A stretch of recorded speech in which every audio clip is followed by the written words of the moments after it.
Welcome to the Sun Island.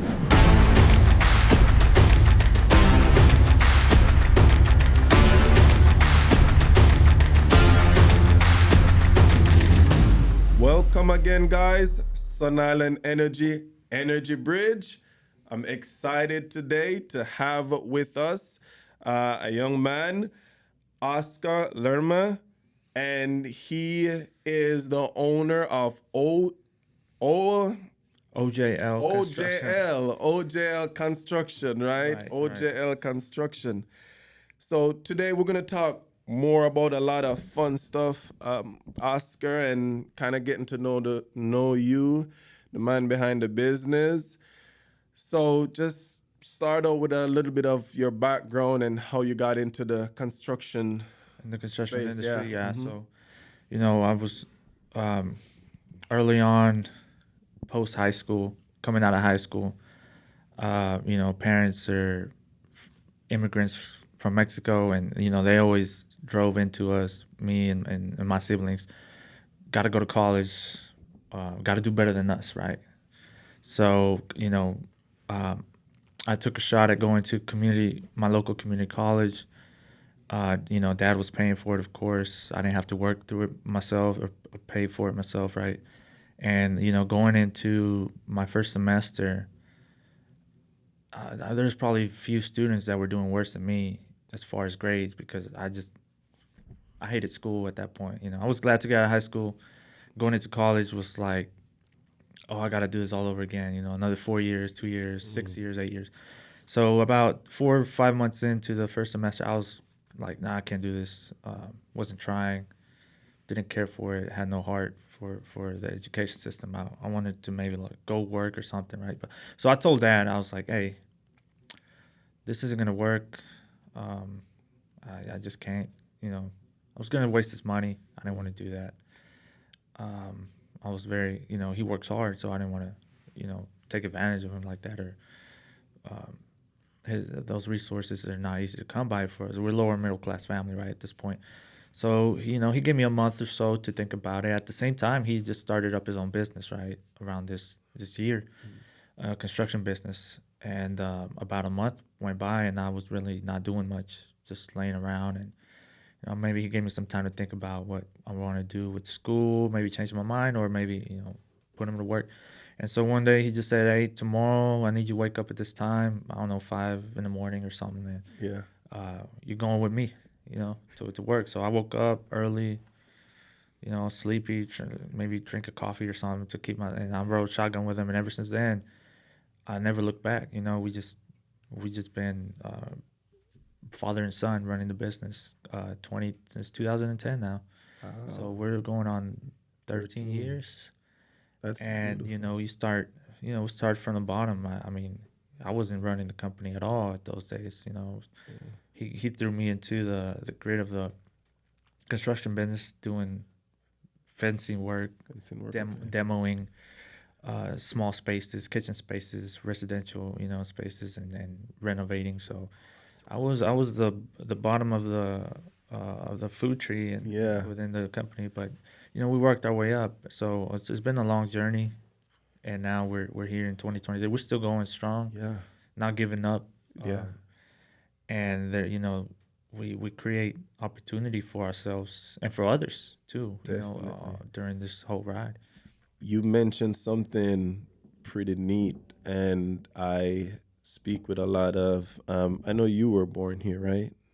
No, I wasn't. You weren't born I'm here. one of four siblings, the only one that was privileged to be born in Tamaulipas in Mexico, Oh, okay. right across the border. Okay, that's Right pretty across the neat. That's border. pretty neat. But your dad came here, Right. right? And because the reason why I asked that I speak with a lot of immigrants on hmm this podcast, and I always say immigrants get the job done. I, Yeah, we I we always say do that. we do, and there's a saying um, that a lot of our guys are Latinos that we work with, right, within the company, um, and they say we can do anything because our culture, race is Mexican, not Mexicant. You know, so Love that's it. how they always help drive each other, right? You know, hey, we're Mexicans. We'll figure out how to get this done. You hit a few roadblocks in construction. You're like, oh, it's small scenarios you never done before. Yes. You got to figure out. You're really critical thinking. Try to figure out with the timeline in mind. So they're like, hey, we're Mexican. We can't do this. So. It's a cool saying. I learned that working with them, right? Early. Yeah, Early early on. because I'm really the youngest cat that was out there working. Okay. I'm the owner's son, right? But I had to prove myself, and they put me through the ringer early in the early days. And when you're in there with them, it's a lot of locker room talk, a lot of good days, bad days, and you learn a lot of these sayings that are true. They translate in a lot of situations in life. So that's one that I always keep with me. Yeah, it's funny that you say a lot of saying that keep with you throughout your life. And this morning I thought of one. My head just popped up off the pillow, and one that I grew up with in my country is they say, one talent of I to reach to the sky, while others are blessed with 10 of the best. Why should I complain? My duties remain. Oh, never, not I. You see what I mean? Right. It's a little jingle, but it's just telling you that, hey, man, if you got a one-string guitar, Yeah. play that guitar to the best of your ability. So that kind of resonate with me. So kind of go back a little bit. So what age did you came to the States? About what age? States, I was, an age that was it's really out of my Baby. my memories. So Baby. I think father must have been about 20 years old, which puts me at not even a year or two, maybe. Oh, A year or baby. two old. Okay. So I was a baby. And then what was it like growing up, kind of seeing your father trying to, when he came here, was he fluent in the language? Was he? No, he wasn't. And to this I need day, to learn more about that, man. He wasn't. Yeah, to go this ahead. day, he's. I know you have an accent yourself. Yeah. Mm-hmm. Your country and your background. Yeah. Where you grew up. Definitely. You can definitely hear it in his English too. It's very choppy English, but he's fluent. He understands it top to bottom. He just the accent is just the later you come to America or to a different country, it's harder to adapt the accent, but he can speak it very well, and I mean he claims, I remember him telling me when I was young, country music helped him a lot Really? learn English. I've never heard anyone else say that, right? Some people say reading books or listening. I could see that to because country tapes. music is storytelling. That's a big part. Right. They tell And stories. yeah, and he also mentioned apart from that it's a lot more like the words are a lot more pronounced, whereas like maybe other genres, like it goes by real fast. It's hard to Yeah, it's like a dialect. yeah, it's hard to like pluck the words and That makes what was that total word? sense. So that was really cool. I learned obviously in school. So needless to say, you heard listen to a lot of country music growing up. Yeah, I did. I got into it, cool. and I really at first I thought it just seemed so foreign, compared to what we're used to in our culture. Our culture's a lot more fast paced and different. The country's a bit, I don't know, it just felt like folk, and we weren't used to it. But yeah, it was. I watched a movie. How am I gonna forget the name? Sheldon, you need to help me figure out this movie, Sheldon, because it's a good one. I watched it recently. American movie?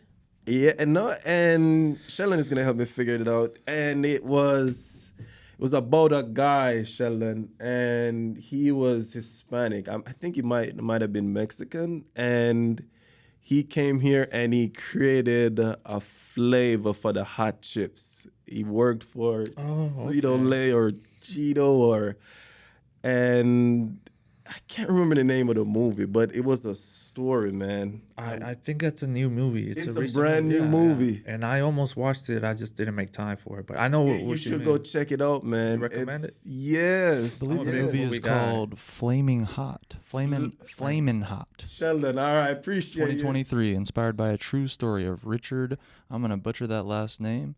As a Frito-Lay's janitor, he started out actually. Right. Yeah, it Came up was. with the dude, that movie resonate with me so much as an immigrant myself, because that guy came from nothing, came from janitor, man. Yeah, yeah. And the energy that he brought, I mean, I just felt it. The energy he brought, he was always trying to learn. And it's that mindset that you just said. He's like, I can. I can. It's never I cannot. Right. Yeah, I recommend that From movie. what I understand, he saw that there was a market, potential market amongst Hispanics, and Yes. he wanted to pitch a flavor for the chip company or something. And Yeah. they wrote him off as crazy. As, you don't know what you're saying. You don't know what you're doing. This isn't what you do. That's not clean a something. $1 million idea, right? Because he's a janitor. But speaking about father and son, though, speaking about father and son, in that movie, I watched it, and he didn't have like the best, relationship with his dad. It seemed like you had one because he kind of brought you in your company, but he had to overcome limitations. Let me kind of expound a little bit. So usually when you come to a place where the opportunity is there, but you are not familiar with that opportunity, your children now they're coming up and they're seeing that opportunity, but you, because you're not from there, you don't even know if it exists. So if your kid come now with this big old dream, you're telling him just go to work. You see where I'm Okay. coming from? Right. You're not teaching them to dream big. And I think that was his dad's downfall in that movie. He was telling him, like, yeah, but just keep doing this because right now your head is in the cloud. Right. Just kind of growing up with your own experience, what are some of the stuff you kind of saw from your parents and your dad perspective that kind of instilled in you that, I mean, I have to do things a certain way to get results? What are some of the stuff you saw growing up? One of the, I think the biggest, I guess, values was, is it hard work ethic and integrity. Just being yourself and being an honest person in whatever you do. Right. So Dad would preach to us: if you end up liking flipping burgers, be the best burger flipper you where you're at. Do it with passion, do it with all the joy in your heart, despite the pay, despite whatever. Or if you like cleaning, do that. Mowing lawns, whatever you do, just do it with hard work, do it honestly. And um, he always had did tell us, whatever you want to do, doesn't matter if it's flipping burgers or if you want to be a lawyer or doctor, do what you like. And really, what most good parents tell their kids is anything you can dream of, you can achieve. You just have to study and work hard for it and stay on it, right? Don't try once, give up, and it's I'll go do something else. If you really want it, go for it until you get it. And so that's the kind of mentality Dad had. He doesn't really take no for an answer. If we've never had a lawyer in the family, I mean, that's no reason to not. Why can't Oscar be the first lawyer, right? So that was the kind of attitude that he brought to us. So you kind of do end up developing as a child with some of your parents' personality, and I think that grew on me right a lot. You're pretty open-minded, and I could tell that you're pretty open, but like open with the best connotation to it, like open, but not like open to like free willy. It's like open to learn, open to be curious, open to understand. Right. And I could sense that, just your general personality. Where does that come from? Because a lot of people are they're more closed. That comes from, actually, this is more religion, because we grew up early days. Parents were Catholic, as Mexicans. Yeah, Right. gotcha. But later on, Mom transitioned into Christianity and to Baptist, okay. and then she pulled my dad into it eventually.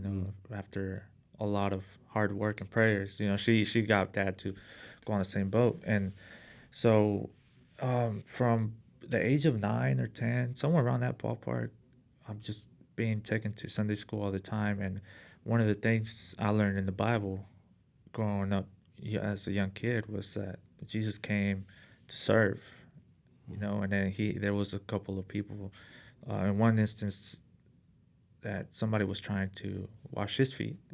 And he said, no, no, no. He ended up washing their feet. And he said, I'm come here to serve, you know, the King of all kings and Son of the Creator was coming not to take from us or ask of us services or anything, but, you know, he came to serve. So that's one thing. And, you know, dad ended up being a preacher. He ended up converting to a preacher as well later Your on. dad? Yes, my dad. Wow, that's He also impressive. preaches, yeah. So seeing him. Is there nothing that guy can't do? That's pretty impressive. There's very little he can't do, you know. Yeah. I'm sure, you know, he's No, got his I mean, limitations for sure, I but got you. No, that's pretty he's awesome. an ambitious Keep guy. going. Mhm, So keep going. that was always something, and father adapted that too, you know, because a lot of people, you know, can get into your faith, whatever it is, you know, whatever faith it is, and there's a lot of good values and Oh, yeah. a lot of honest teachings, and whether you believe in that stuff or not, you also get some bad apples, right? As preachers or priests, whatever, Sunday school teachers. But you know, that was a good apple, and you could tell. And I think a lot of that was because, you know, we ended up having a good teacher, which was our lead pastor. Oh, nice. He was an honest guy, you know, very receiving, very open, non-judgmental. And so all that, you see that growing up as a kid, I absorbed a lot of that from those, you know, these are role models these are true role models, you know, true role superheroes models, yeah. that kind of form, you know, the way you think and stuff. And so as an early kid, I kind of adapted a lot of those mannerisms and that behavior, that way of thinking too. Yeah. You know, of course, you're still a teenager and you're still doing silly stuff here and there, right? But Right. at the end of the day, if you don't, for me, in my experience, that always stayed with me. So anywhere I go, if I'm, there's a wisdom throughout those 10 years almost of going to church, going to Sunday school, summer school, church, and just reading the Bible with her. And every night she would make us maybe read a verse or two and pray with her right before going to bed. We're her babies. Yeah. And so that kind of stays with you. And there's a lot of wisdom in that scripture that helps me to this day keep calm during, you know, tough business days, Yeah. tough personal days, Yeah. tough social days with your partner, with your friends, family, whatever, right? So that's been a huge influence, and that's why I'm always open to listening, right? Because you learn more from listening and hearing other people's stories than from me bragging about, oh, what I've accomplished, what I can do, where I've been, where I come from.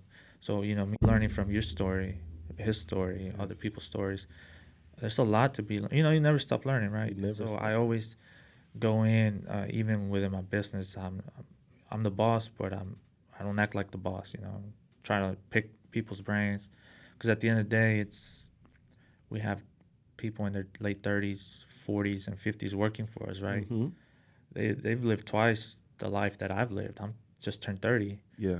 They have twice the life experience, you know. So there's a lot of mistakes that they've made in life that I thrive off of learning from other people's mistakes too, because they tell me, oh, at your age, you know, I should have done this, but I was reckless, or maybe they didn't have the guidance. You know, not everybody has a father like I did, or a good father, or just someone there, period, Period. to Yeah. help them. And some people do, and they say, I ignored it. And, you know, look where I'm at. It took me 5 years to recover from those silly decisions I made. And so a lot of that I take with me, and I do learn a lot from a lot. You know, 80-90% I take the advice and I apply it.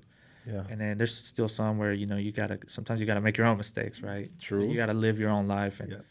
and just fall on your own and get yourself back up. But I think a lot of my success is down to the people that have surrounded me. And they, you know, they with good intention, they give you advice because they see you young, Mm-hmm. they see you ambitious, they see you're intelligent, you're humble, so they want to, you know, kind of water this flower, which is me. and then they hope that the rest is on to me, right? Mm. Like they say, you take a horse to the lake to feed it water, but if it doesn't drink, you can't do much more than that. So it's been fun.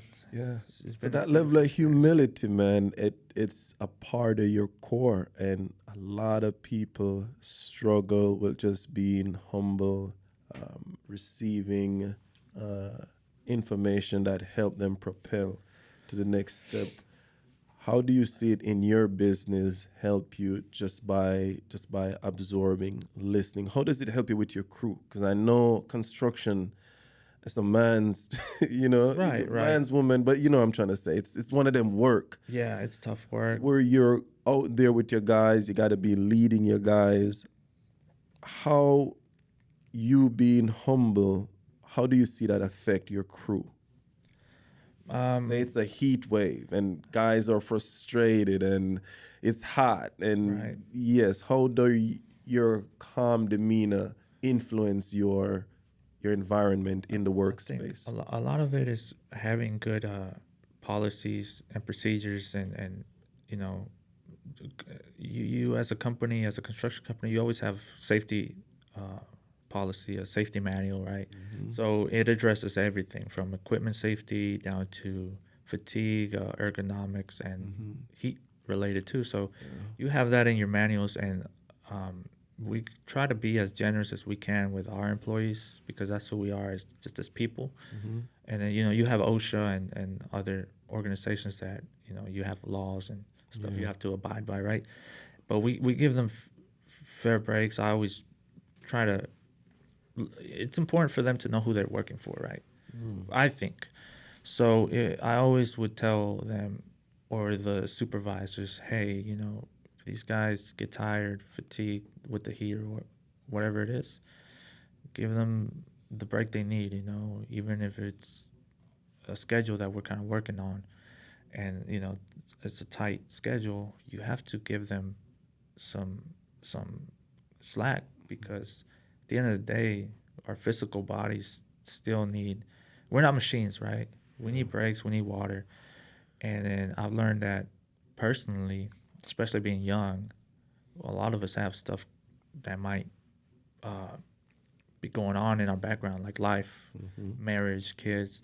So that with the heat, with the stress, some people might not have gotten the best sleep for whatever home reasons.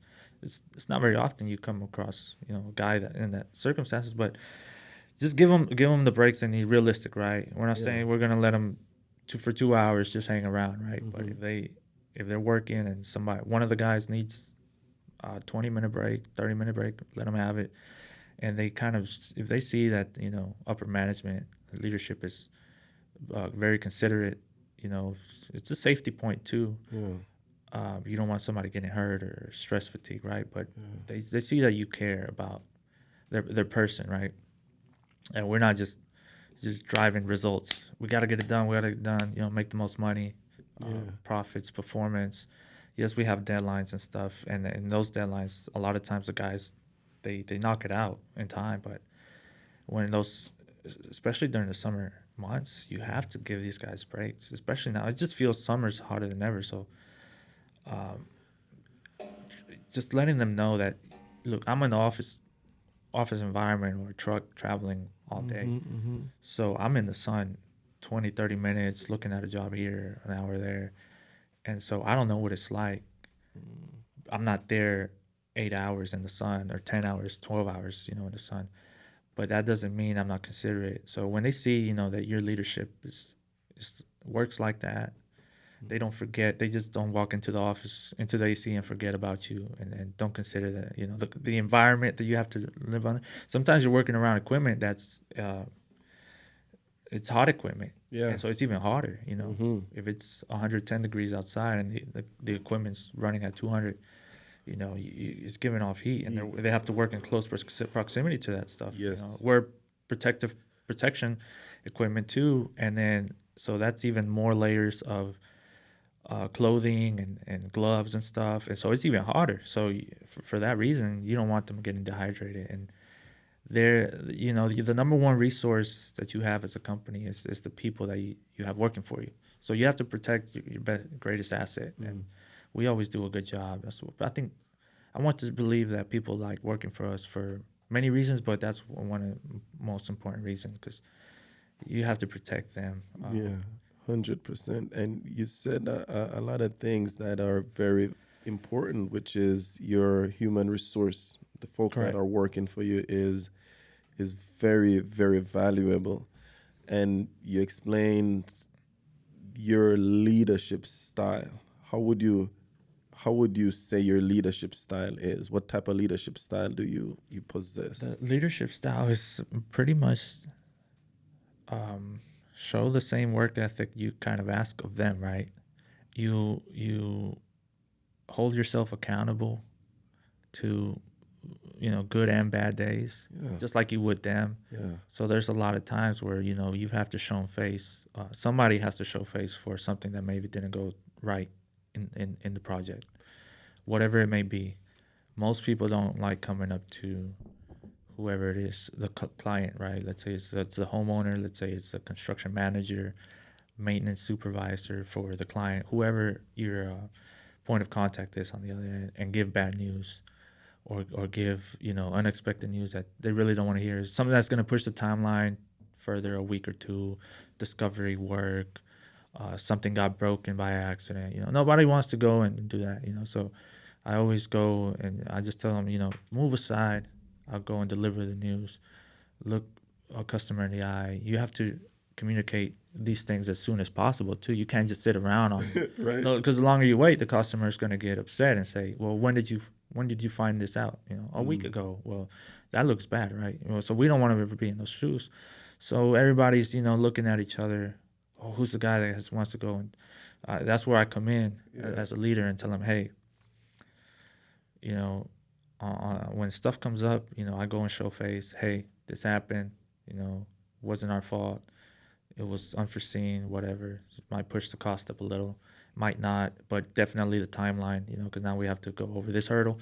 And so a lot of scenarios like that, over the years, people see that. Okay, this guy's not afraid to stick his neck out for us when maybe they make a small mistake, or whenever something doesn't go according to the project plan. You go out there and you kind of, they see it as you kind of protecting them, right? Which in reality, I try to tell them it's not your fault in a lot of these cases, right? It's discovery work. You find mold behind the wall or whatever. Yeah, I need to understand more though how you came up in the ranks. Talk more about that because you this what you're explaining and this demeanor, how you're explaining it, this got to get you have to learn this. Right. It's So talk to me. lot Kind of of walk time. me through how you came up through the ranks. Well, coming out of high school, how I got pulled into the company. I spent a couple of years, maybe 3 years as a helper. So we're doing from helping doing fencing, digging fencing. Yeah, posts, yeah. Just pouring concrete. lay it out for me. Yeah, go ahead. pouring concrete. I mean, we do a lot of different construction Understood. crafts and skills.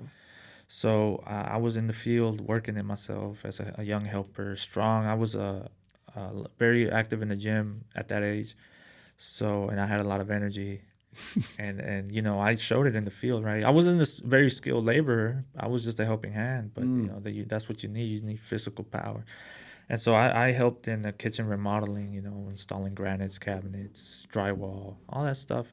And as I guess 3 years went by, going into the fourth year, Dad sort of brought me into more of we didn't really have a main office at the time. We didn't have a brick and mortar office yet. We were working kind of out of a home office. Yeah, understood. And then out of our trucks, right, the first 2 to 3 years. But, he would pull me into kind of like a more office duty role, giving me assignments like keeping up with the timesheets, keeping track of who's all on the payroll today, who's showing up, what materials we need for projects, right? Yeah.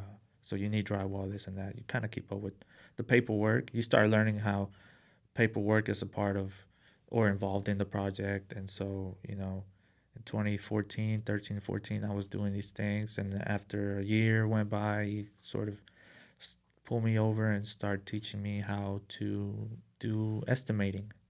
You know, how do we know what we need to charge the customer? You know, a lot of that comes with experience. So the experience in the field that I was there physically, I know, okay, that's roughly how long it takes to knock drywall off the walls, put it back on, right? You kind of learn this going through the field. So I know, okay, so it takes us this many guys to pull the drywall off of this kitchen Yeah. and put it back on. Me being in the field, I remember it. I think this is a reasonable amount of time to turn over this project, and then so that's how you kind of learn to estimate what materials you need to, how to price the materials and stuff. So I spent another half a year to a year learning how to estimate, equipment you need. You need to rent equipment for whatever reason, excavating equipment, digging equipment.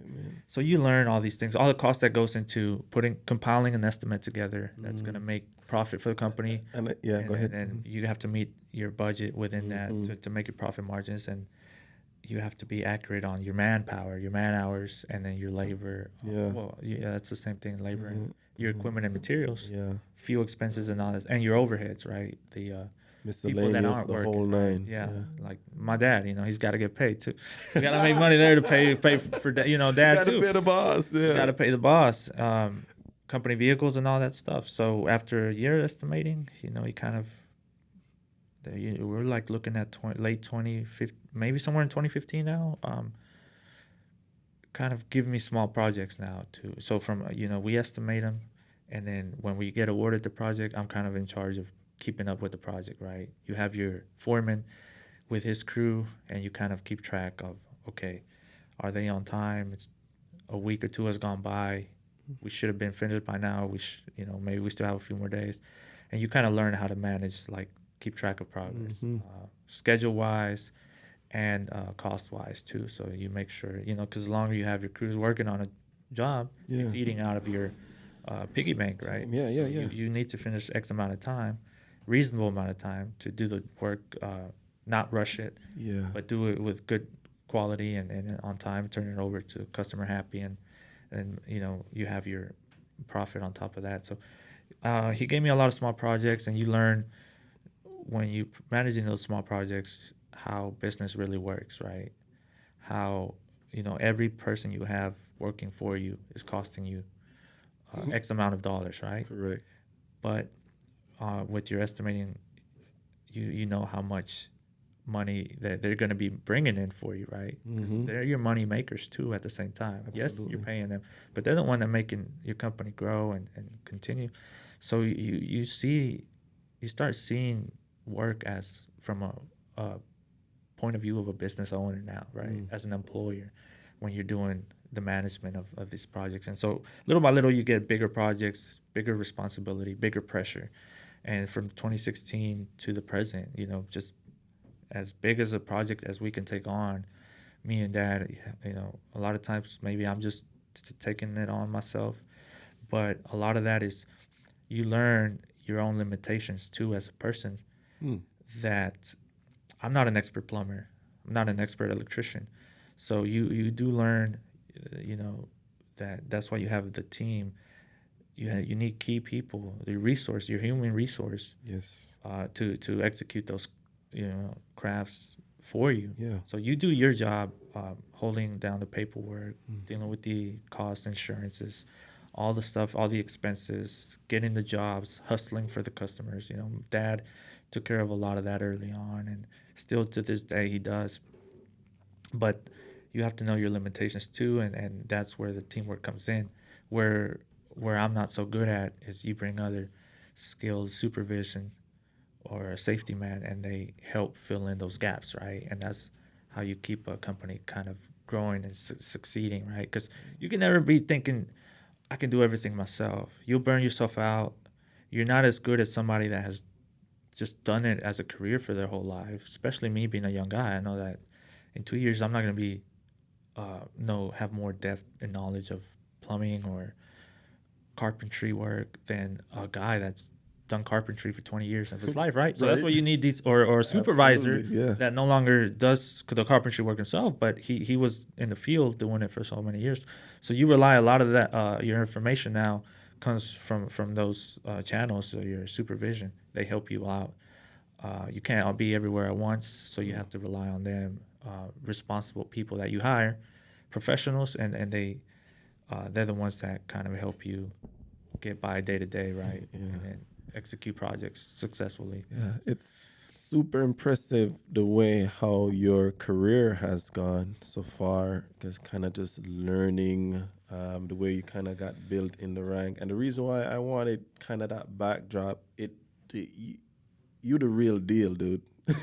So when I say the real deal, you can feel it just the way you talk and the way you go about it. Right, Like right. a legit businessman that's handling business. Correct. And you have came up through the ranks to help you to get to this point.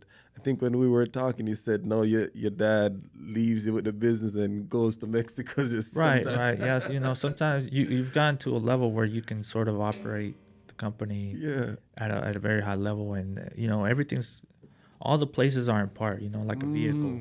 The engine's doing their job, the transmission's doing it, the wheels are doing their job. Yeah. So me, I'm just like the mechanic, the tech, and I'm just looking at everything's operating smoothly. You just give it maintenance. You do your duties. If something's getting out of place, you work on it, you fix it, right? But that's why Dad knows. I know what needs to be done. He can take off, and I take care of his baby, right? Yeah, And yeah. if I need help, I know who to call, or I'll call him. But you just, with the experience you get over 10 years, Yeah. a lot of it is wanting to learn it, stepping up to the plate, right? Because there are, I mean, just like you see a lot of good days, successful projects, you also have projects where you're breaking even, or you don't go so good, right? Yeah. And so during those times, you have to be even stronger. 100%. Man. That's when you're really tested, if you're gonna make it. Yeah, like your story is fascinating. It's pulling me in like different direction. I'm like, do I ask him about this now or do I just wait? Because it's like there's a couple things going on, man. What it really means to be an entrepreneur. Like you are living out to legit have self-actualization, which is the highest realm any human being can get in any endeavor that they chose. And I can tell that's you're striving for that, right? Right. And that's one thing. Just seeing somebody pushing themselves to kind of get to a certain area of their life from starting from the bottom, right? That's one angle. But then I'm looking at it like a business owner started a business so now he can have a legacy because you're your dad's legacy. Correct. And I can tell that you're taking it serious, right? Right. And how that legacy got created, it was by a faithful or patient dad. Because what happens sometime when us parents or you're a parent and your kid tell you, hey, I don't want to do X, you force your own life expectation on them Right. and ruin their life. Correct. No, because I don't want to go to school, I don't have nothing to do with you to the extent that it was. Right. And he didn't take that approach. He was like, you don't want to go to school, do this instead. Right. And the way I'm thinking about it, I studied construction in school. Right. I got a degree in that. Dude, like I wish somebody would have just put me in a construction company to even learn half, Right. not The even ins and half, outs. 10% of what you know about construction. Right. But I have a whole degree and I don't know 10%. I'm being serious Right. of what you know. And I spent 4 years of doing that? Correct. You get where I'm coming from? Yeah. So there's so much that I kind of want to dissect, So man. I've always, my 3 siblings, I'm the oldest of 4 boys. Uh-huh. I'm the only one that didn't go to college, right? Mm. And so I joke with my siblings sometimes, and I tell them, hey, I'm out here helping Dad make, 300 grand a year, Yeah, 600,000 yeah, a good year, money, whatever, yeah, excellent, whatever yeah, it is, just throw a number out there. Yeah, yeah, yeah. No, I And got then you. you over here making dad spend 50K a year on books and stuff, just staring at your professor and drinking with your buddies after school. And I'm just kidding with them, right? And they just laugh, and Kinda, I'm not like, really, but you yeah. are. I get it. I get And it. so, but I tell them, hey, college has value, right? That the diploma, that degree, the education you get, it does have some value, right? But if you apply it right, and If you apply it. yeah. But a staggering percentage of people who go to school don't ever use their degree. And I've come across people I went to high school with that went to got a degree, and they're working a completely different field for whatever reason, right? I don't get into their business too personally for why you went that route, or maybe no opportunity came up, but I just knew in my moment, in my story, college wasn't for me at that time. I told myself then, I was like, maybe one day I'll look back and I'll wish I had gone for maybe whatever reasons, or maybe I'll look back and I was like, I'm glad I didn't go, And I told my brothers, I'm especially the telling you, younger dude, ones, you didn't that- have, you didn't even. You're talking to somebody who did the degree. That Right. you don't need it. You would have right, never yeah, needed. no, I'm doing well now. I'm telling you, bro. You 'Cause have I'm not using my construction degree. Like, I don't even know 10% of what really need to be known about Yeah, construction, and I went to 4 years of school for that. And there are some books that I've looked at, like not to read a whole book on construction or management or whatever, but there's some stuff that doesn't apply into real life the same way. It doesn't translate the same way. Experience is the right? best teacher, Experience man. is the best teacher. So I know I told you earlier when I was young and you'd be in the crew, you're working with old men, right? In your 40s, and you're a teen, you're their helper, and you hear all kinds of sayings thrown out. One of the sayings I heard, sometimes people would complain, I'm getting a little tired. And you have your lead man, your boss, just clapping like, no, come on, man. This is just paid exercise. This is paid exercise. We're getting paid to exercise. Come on, man. Don't give up on me. Give me 10 more minutes, whatever. Wow. So they talk like that, in Spanish, right? Yeah. And so, of course, when they're absolutely tired, they do, all right, guys, we need a break. Yeah. Let's get a break, whatever. But that's one way they help drive each other too, right? And then keep that positive mindset. And I always remember that. And that's how I see how my experience is brought up. It was all paid education for me. It was a paid learning experience for me, right? It was a blessing, You need to drop the mic on I that. do it all over again in my story. Not everybody can do it the same way. Everyone has their own story, Adapting right? that mindset alone, bro. Right. Keep going, because that's legit. It And- was for you, it was paid learning. Right. And that's how I looked at it. There was some tough days, and there was some stuff that I was like, I don't know if I can learn that as fast as I need to get through Bro, this. But, Like, people go to work, right? And they work medial jobs or jobs that they're not getting the type of money that they think that they're supposed to get. Right. And they bitch and complain and every single thing, and not realizing that it's a step. It's a way how to learn to get to another step. And you automatically knew that. Do you think it was because you were working for your dad why you knew that, or it's just like I'm honestly asking the question to understand. It was because it's so hard for some It's people. just that lead man, that supervisor saying that this is paid exercise, guys. And I look at it, he's joking, but he's not. And I was like, man, that's true.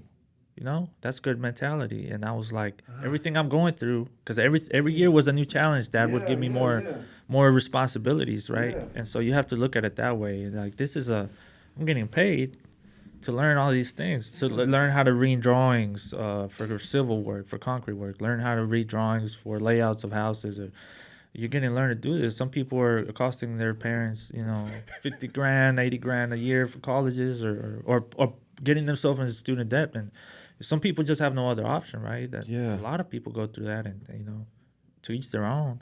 College is valuable for some people. They do get value out of it. But in my story, I was happy the route I took. And I think none of my brothers, I'm glad they all went to college. The baby is heading off this summer to college, right?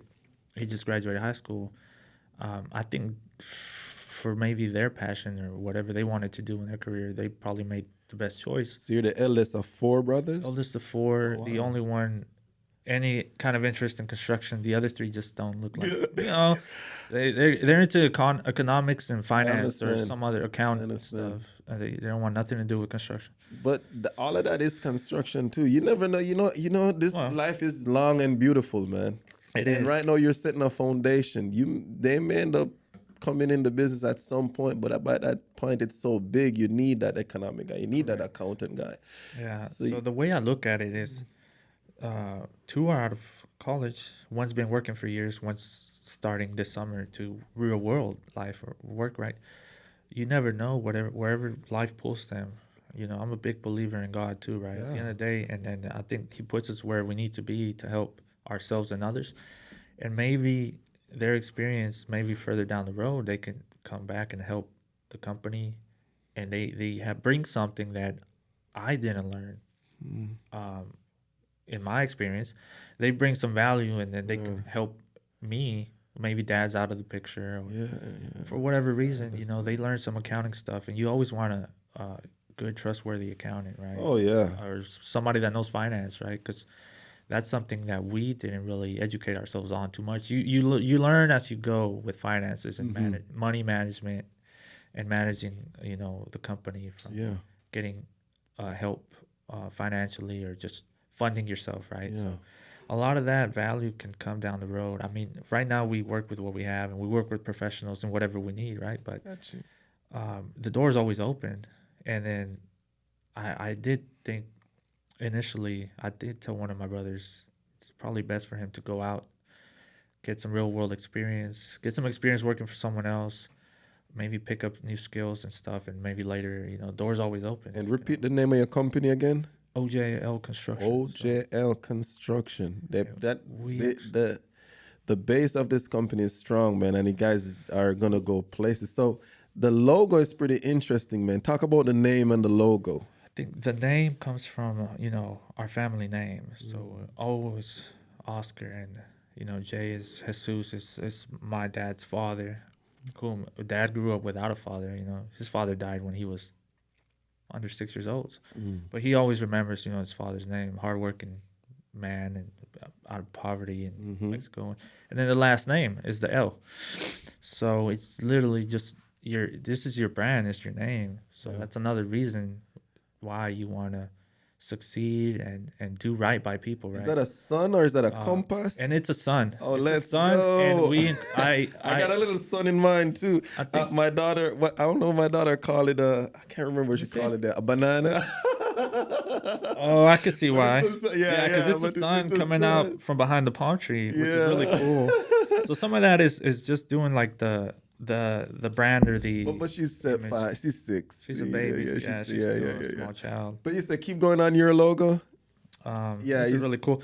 So I actually got tasked with generating our, so it's a from the start. Yeah. Our logo. So I was like, I think initially we did something really, really quick, like in 2010, 11, because you need business cards, you need to hand stuff out, pamphlets, whatever, right? You need to give somebody something, and I guess that he did it tangible. He just didn't want to have a name or letters, right? Just font. So we did like a very, you don't see it here, but it was a very like basic image of a sun. And so as the years went by, in around 2013, we adapted.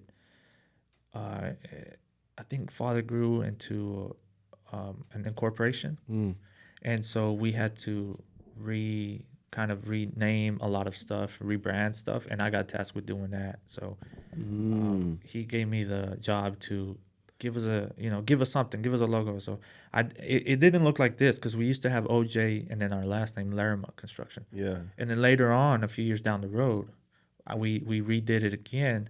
And we cut it shorter, leave the last name out, just leave the construction, and then keep the OJL simpler and shorter and a little cleaner. I'm not a marketing professional, right? You're a businessman. I'm a businessman, man. We figured it out. You can. I think I took 1 hour using some drawing software on the computer.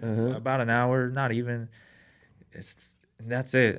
The sun. We had. So you designed that? Yeah, I designed it. Oh wow! I did That's incorporate. impressive. You're the first person I've ever had noticed that the compass that I incorporated into the sun.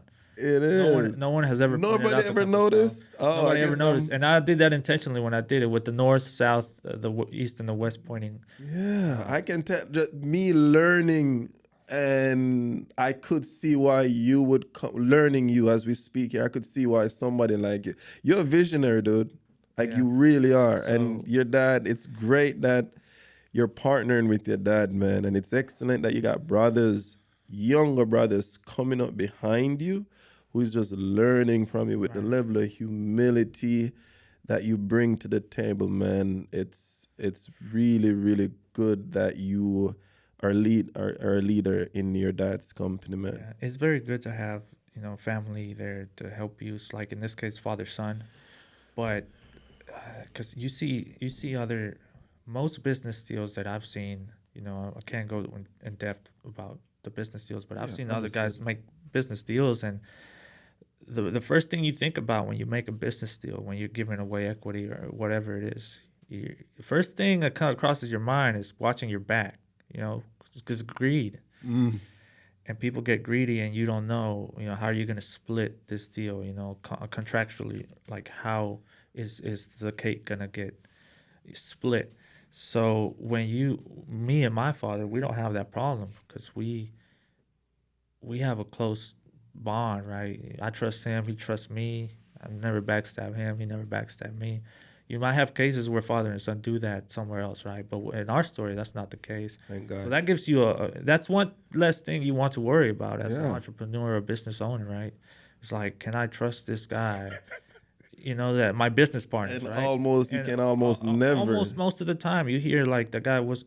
You always say both. Like everybody always points the finger at the other guy. No, that guy screwed me over, or that guy. Especially in construction, man. You so- heard a lot. Yeah, so you don't even know who to believe, right? And in most cases, if it has nothing to do with me, I don't really, care. I'll hear a person's story out, but I don't get into like taking sides or pointing fingers. But I do hear these stories over the years, and I was like, man, at the end of the day, you fracture relationships, friendships, family relationships over money. That's one thing I told myself. If I ever see myself get to that point, I need to hang it up, sit back, go look for something else. But you can't be over here backstabbing people for a couple extra bucks, right? Because I'm gonna tell you this: I've met quite a few rich peoples, millionaires, and the one thing they all have in common is that they all of them, it doesn't matter how rich they are, they all want more money. Right? They all want more. Yeah. They might have 200 million in the bank. They still figuring out how to make more. They might have just 2 million in the bank, and they always want more. So that's one thing I also looked at growing up, and I was like, man, these guys are like 10 times richer than we are, right? And they're still not happy. They still want more. Like, where do you draw the line between ambition and greed? And that's one thing I'd say. So I told myself, never gonna fight over nobody over money, dad or a business partner he pulls in, or never gonna get greedy. It's easier said than done, right? Oh yeah. But I've done a good job of just staying grounded, right? Living Same. with what I have, Yeah. and because you go up a tax bracket and you start buying more expensive stuff, and a lot of the stuff in hindsight, I realized they go almost a year without use. Yeah. And you can't take it. And I'm like, well, I barely ever use it, right? So at the end of the day, I just want to drive the business forward, be remembered as a good leader, and then also being remembered well by the customers, because your customers help you network and expand, right? So now we do mainly commercial and industrial. Yeah. So that's how you've built the business out mostly, like you did. You obviously is an honest guy of high integrity. Is that how you kind of accumulate customers over time? You do such a great job that how did the company? A lot of that is down to all of this. I'll never take most credit. I don't feel I deserve the most credit. I think it's all down to dad, right? I think without him, who knows where I would be working at, right? It might be some dead end job or maybe a decent job somewhere else. But this opportunity, very rare, right? I graduated with construction, and it wasn't. I looked in construction, and it was not easy because I got a job. I got a job with a well-known builder. I think it was Perry Homes, if I remember it Oh, right. okay. I've heard of So them. when I got out of school, I got a job with that builder. But then they're telling me that I need to have a truck to start Okay. work. I'm like, I'm just graduating. Where am I gonna get a truck? They were gonna per diem or whatever they do. They pay you back, Right. you know. But it wasn't. So the opportunity, sometimes you cannot just walk into it. Even if Right. you position yourself to get it, there's so much barriers that Yeah. will. So this one that your dad created a whole company to kind of help you Right. have this opportunity is immense, man. Yeah, because I think he is the salesman out of the two, right? I think we complement each other very well in what he's good at and what Yeah. I'm good at, and we kind of just, So he brings in. He's the rainmaker. he's the rainmaker. He brings in the opportunity, and I do everything else behind the scenes that we need to, and he's a good orchestrator, and he knows how to bring us the opportunity and lay it out for me and tell us this is how taught me this is how you drive forward. Once that door opens up for you, your first project, you do a good job, and from there, sky's the limit, right? Sky's the limit, but you have to do your part, put in the work. And that duo, do your that homework. duo that you guys have, it's so hard to come across. Yeah, it's- Like say, all right, for myself, for example, I would consider, because this is, my business on island, I would be your dad in this scenario, in your scenario, right? I'm the rainmaker. I try to figure out how to bring in business and stuff like that. You know how hard it is to find somebody who is gonna run the structural part of it and not want to kick you out at some point. right, and that's where I'm going back to what I said earlier. Bro, you know how hard that is. Take it from somebody who's in that phase of their career right now. Yeah, I'm it's 10 hard. years away from where your dad is. In the reverse, if that makes sense. Right. But he lucked out. He got it. Well, I wouldn't say he lucked out. He built. He got, because with business, right? Certain things come into your own business with a little bit of luck sometime. Because Yeah. what's the chances that he just have a son that's just built to be that grounded force that he needed, right? So to find that, so- for me, it's so hard. Yeah, I think I've heard my parents mention it a couple times, and they realized, some people call it luck, but with us, especially mom, just brainwashed me, and she's right. Or what we believe in, it's a blessing. No, right? it's not brainwash, brother.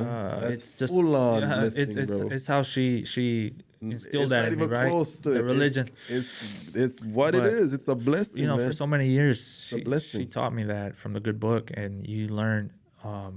And they say, we're blessed to have the kids we have because we're good kids. Yeah, you make a couple mistakes as kids and stuff. Like who doesn't? Everybody right? make But at the end of the day, we end up in jail multiple times, making the same mistakes multiple times as maybe some of our friends growing up, right?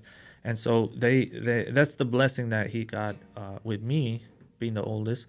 And then the others will make their own story. They're gonna follow right behind you, dude, and it's gonna be blessings on top of blessings. I'm curious, when you were coming up, you said your dad was learning English during that time, right? Right. Both your dad and your mom, right?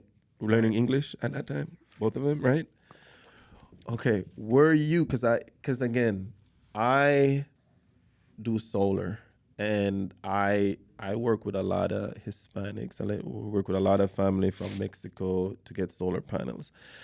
So I meet with folks a lot. I go in folks' homes a lot, and the culture is amazing, man. Family is everything. From what I just an outsider that goes in hundreds of folks' Right. homes, and it's a beautiful thing, man. I think that's why I kind of felt that. It felt like my story with the thing, because I am close. I would say maybe 40 to 60% of my clientele base are Hispanic. Oh, okay. So I'm very, you see. And one thing I noticed in the Hispanic community, this is just my own observation, is like when both parent don't speak clear enough English, they make sure the eldest is Oh, okay. learn a lot and then that kid almost grows up really quick because there has to be, so they're involved in everything almost. Were that the case for you? No, not for me. You know, Dad learned English when I was very young, so he was, you know, Dad grew up kind of rough when I was a kid, as far as from a very young age, 6, 7, 8. He's already working out in the fields in Mexico, right? So growing up, meeting my mom, having his first child, me coming to USA, and going straight into construction industry himself as a, you know, young adult. You know, you get tossed in there with a lot of English speaking supervisors and stuff. So he had to figure out a way to learn it, right? Hustle, learn it, and I guess he always wanted to reach more and more. So he probably knew in his mind that English is a must learn, right? And he learned it when I was 4, 5, 6 years old. And you know, he always, sometimes, you know, people pick on his accent, you know, in a good way, right? Because it's always has that Hispanic accent. You could tell, like, it sounds like he just learned it yesterday, right? But he's been speaking it for 15 years. Yeah, gotcha. Understood. But he knows how to communicate Yeah, and interpret. I never had to translate for him. For Mom, on the other hand, yes, a little bit. A little bit. Because Father, early on in our career, in our lives, Father was working out of state in construction, you know, when he was employed. Yeah. I get you. And Mom was around raising us, the kids. So Mom was by herself. Dad would take off for 4 to 6 months, come in the summertime when we're out of school, pick us up, take us up north state with them, Illinois, Indiana, Iowa, wherever. And but by the time we were alone with Mom, people knock on the door, sales guys, whatever. Or whenever she had to come to school with us, I've had to translate. So in some sorts, you did. You were that. For You Mom, had to translate. for sure, Yeah. And Mom was always, Because I did notice. I see that. Yeah. she's a very smart lady, but for some reason, she just never wanted to speak the language. No. You know what? Some people, to their own demise, confuse intelligence with speaking English. Some people do that. They confused. So you see what I mean? If that makes sense. Yeah. And what people who are 20 million times more intelligent than the English speaker does, because they're not that fluent in the language, their ears are always open and they're comprehending. You see what I mean? Right. So you can't blow smoke past folks, which makes a lot of sense. And I resonate with the Hispanic community in that regards, because a lot of time, because I have an accent, people figure I don't speak the language, English properly, right? And then they try to talk to me crazy. And I know that's kind of like, you've probably seen it sometime, because your dad may have an accent. They think he doesn't fully comprehend and can run circles around them. And they're trying to play games, and he's just sitting back. Like, I got something for you. So that's true. And there was at one point I realized, I don't know when it was, but I did realize Mom heard something in English, and I kind of saw her reaction or told me what to say back, and I was like, wait, how does she know what to respond? You know, you realize, okay, Mom understands a lot of this. She just maybe doesn't feel comfortable. Maybe she's embarrassed of having the accent. I don't know. But I realized, okay, she knows what's going on. You know, she knows what's being said to her. So, and then Father, you know, he was a hardworking guy, very intelligent, and he did end up climbing to the top of almost every company he worked for, you know, in his late 20s, early 30s. And then that led to him opening the business, because you're running almost 80%, 70%, 60% of the operations for someone else's company. And he, you know, it clicked in his head, I could be doing this for myself, right? You know, your family. He's not the kind of guy who's going to try to take over someone else's company and be an asshole like that, or greedy, right? 100%. And he said, okay, you know, they're paying him what he's worth and all that, right? What they think he worth. Well, they think he's worth, but he knows what his real value is. What he actually right? worth. What his true value is go work for myself. Heck yeah. Everything they're making, he's hustling a lot of that work for himself. He's leading the projects top down, you know, turning over projects, and he's got a very intelligent mind, and he's got the background, the experience that I don't have 20, 30 years of construction experience in the field like he does, right? Yeah. But he has all that on top of being a visionary Yeah. entrepreneur, Yeah. sales guy, all these skills. So it was a no brainer. I'm sure it had to have been. Start up his own company. Your only limitation is really, you know, capital, cash flow, money. So that's why we started small, and you slowly, Oh, yeah. organic growth. Yeah. You reach that level, right? If you did things right, and I think that was something I learned from that is, when you're a teenager, you're like, oh wow, so you can work for yourself. You can start You your own learned company. that early. Yeah, you can start your own company and do it. And I've Yeah. been, I thrive off of his leadership because he's like a natural entrepreneur, a natural sales guy. And he Yeah. can sell you anything almost. And I don't think I have the sales skills that he has. So I think I piggyback very well off of him, and we complement each other so well. Perfect team, So, man. That's what I'm trying to find. you know, Somebody who. once he is out of the picture, you definitely miss a guy like him. And I'm sure if I were to, step Oh, out yeah. away, you missed each other. It's That's a perfect union, man. And It's a good as union. your mom said, it is 100% a blessing Huge from blessing. the Creator, man, for you to have that relationship, dude. yeah. You got to come back at some point because your story is awe-inspiring. Yeah. And So, it's awe-inspiring on a generational thing. It just says why it's so important for people who have the talent and the ability to start a business to actually start a business. Right. If you want to do it. Because look, he wanted to start a business. He know that he had the ability because he got in a company and he raised to the ranks all the time. Right? You have people like that now who does the same thing and they just know that they want to start a business and they're now in their late 20s, early 30s, mid 30s. And they're like, oh, I'll start it next year.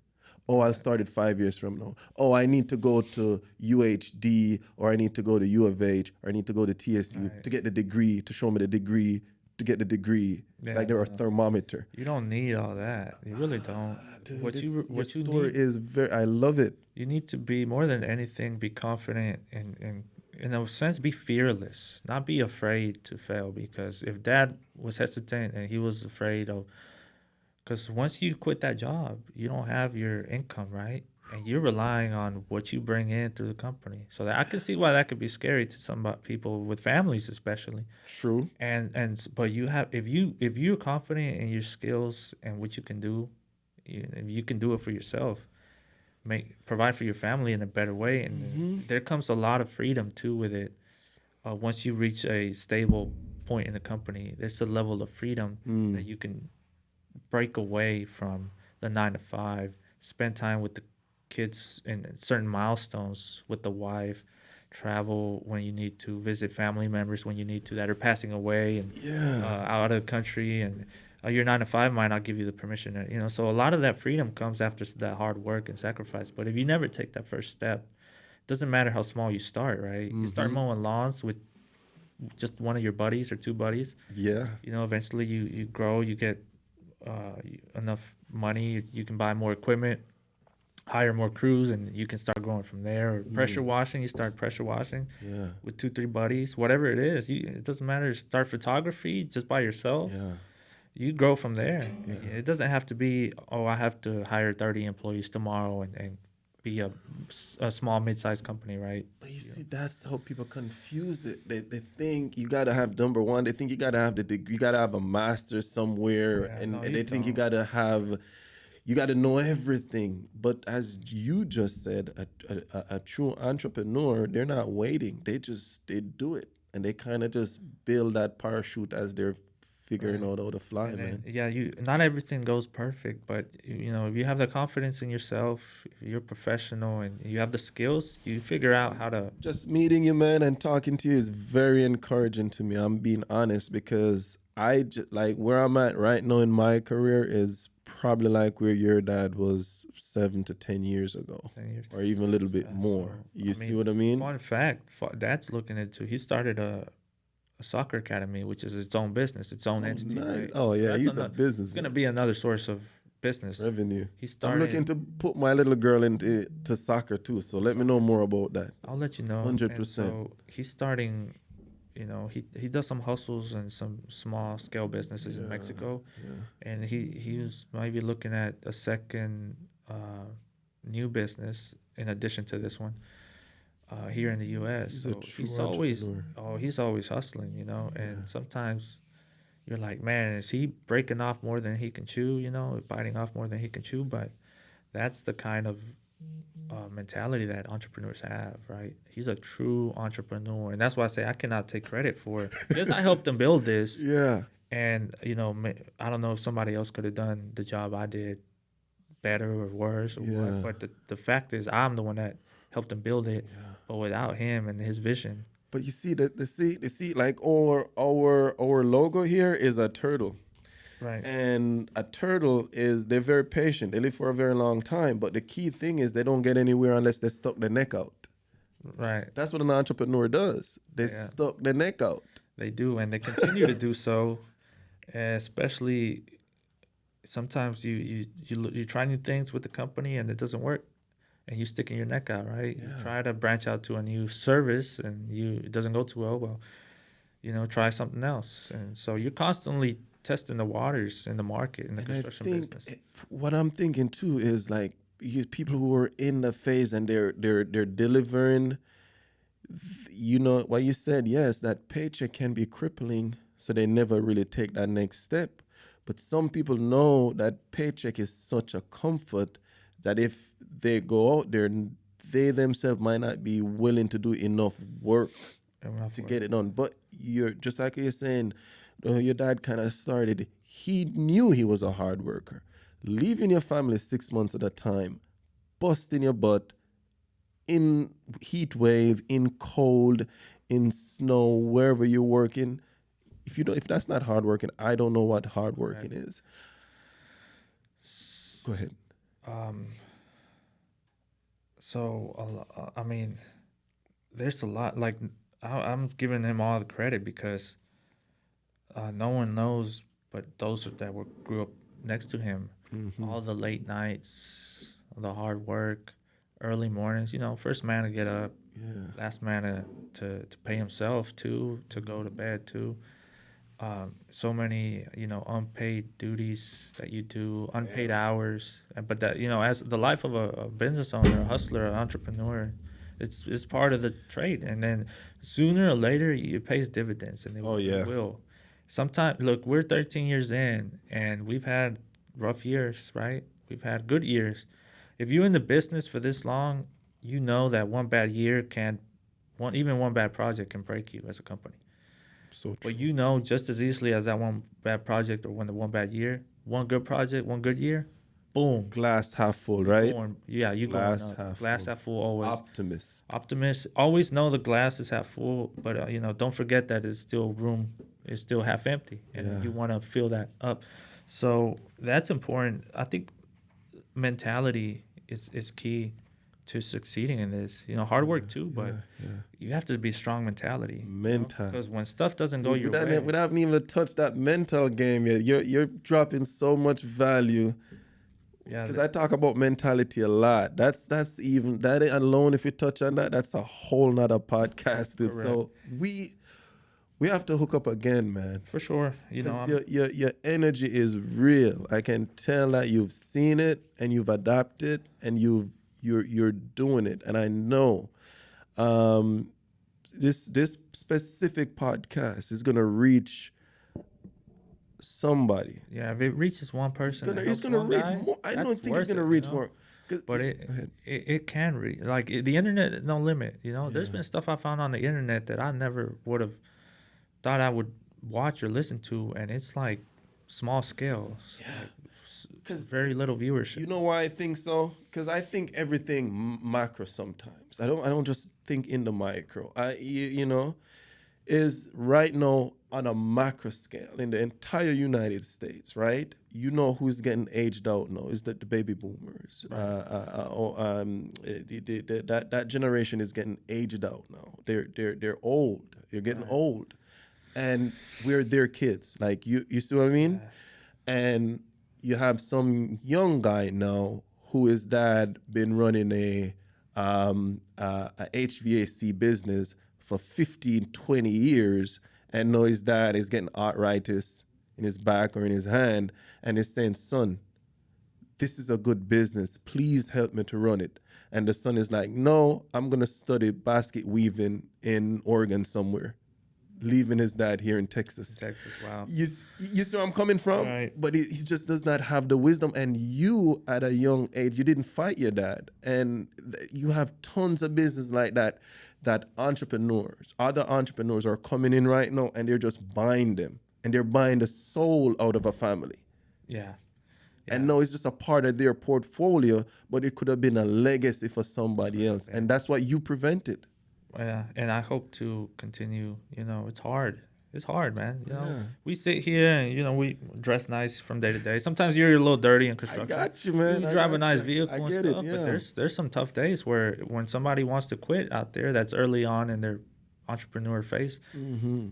I can relate. Yeah, I'm sure my dad had days where he was like, man, it's tough. Entrepreneurial is not for the weak, man. The It's not last for the client the last guest that I brought on here, we were talking about that at length. It's not for the It's weak, not. man. And again, the mental part of it, and just the grind of it. We have to talk again, man. We have to talk again. Hey, been a pleasure. I'm not sure how your schedule is tomorrow, man. But our church, I don't know. Our church is having like an event. Mhm. It's just like a get together. It's not for you to join or anything. It's Right. for kids. They come and we'll have jerk chicken. Oh, nice. Yeah, we'll have jerk chicken, stuff like that, man. So if you're free tomorrow, man, just text me. I text you the address and you Text me come. the address, for Yeah, sure. yeah, you just come through, man. But dude, one love, man. It's been a pleasure. Yeah, one no, love, brother. I like So, sharing my story. Yeah, and it's a you know, wonderful story, man. It's I want you to might come- not realize it, and some people will never know, but there's many stories like this when I was in my early 20s Mm-hmm. Yeah. from maybe more successful people that I Yeah. listen to. Yeah. I'm always listening, and that kind of motivates you. Like, oh man, they made it. We can make it too. It does, brother. It does. Hey, and I say this from from my life experience. Everything that I have personally seen, every big decision that I've made is always like, oh well, he did it. Right. Even this business, I'm like, well, they did it. Why can't I? Or can't she you? did, or he did it, or. So you're right, man. So again, brother, one love, man. Thank we'll you. definitely keep. Thank in you for touch, having man. me. For It's sure, been man. a This was blessing. pleasure. 100%, man. You got an amazing story, dude.